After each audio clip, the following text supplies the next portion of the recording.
সরু আর খানাখন্দে ভরা সড়কের কারণে শরীয়তপুর চাঁদপুর ঘাটে যানবাহনের চাপ কমেছে ৭০%। ফলে অলস পড়ে থাকে বেশিরভাগ ফেরি।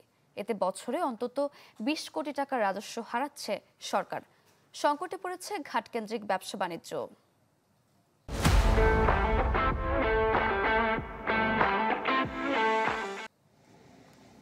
বছরখানেক আগেও সারি সারি যানবাহন আর মানুষের কোলাহল ছিল শরীয়তপুর চাঁদপুর ফেরিঘাটে। এখন যেন পরিণত হয়েছে বিরান ভূমিতে। মেঘনায় দাপিয়ে বেড়ানো ফেরিগুলো অপেক্ষার প্রহর গুনছে যানবাহনের।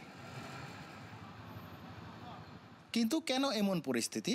চালক ও ব্যবসায়ীরা বলছেন, শরীয়তপুর থেকে নরসিংহপুর ঘাট পর্যন্ত ৩০ কিলোমিটার সড়ক খানাখন্দে ভরা, তাই চলাচলে ভোগান্তির শেষ নেই। বাধ্য হয়েই বাড়তি ১২০ কিলোমিটার পথ এবং অর্থের অপচয় করে পদ্মা সেতু হয়ে যেতে হচ্ছে তাদের।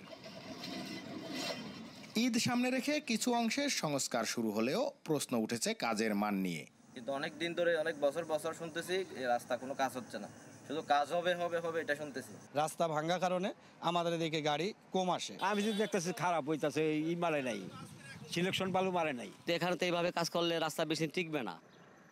ঘাটে নেই কর্মচাঞ্চল্য, যাত্রীদের চাপ, খাবারের দোকানে নেই আগের মতো ভিড়, তাই ব্যবসা বন্ধ করেই চলে গেছেন অনেকেই। নিজেরা ব্যবসার প্রতিষ্ঠানের ভিতরে আছে, কিন্তু বেচা কিনিও নাই, আপনার লোকজনও নাই। গাড়ি ঘোড়া আইলে না বেচা কিনে আপনি দেন, একবারে ঘাট ফাঁকা। ২ শতাধিক হোটেল ছিল, এখন সব বন্ধ। আমি অন্য কাজ করি এবং অনেক দোকানদারই মাইর খাইছে। বেহাল রাস্তার কারণে গত ২ বছরে ফেরিঘাটে যানবাহনের সংখ্যা কমেছে ৭০%। ফলে প্রতি মাসেই অন্তত ২ কোটি টাকার রাজস্ব হারাচ্ছে সরকার।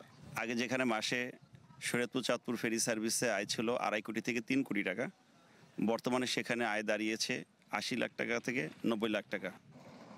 চট্টগ্রামের সাথে মোংলা ও বেনাপোল বন্দর সহ ২১ জেলার যাতায়াত সহজ করতে ২০০০ সালে চালু হয় শরীয়তপুর চাঁদপুর ফেরিঘাট।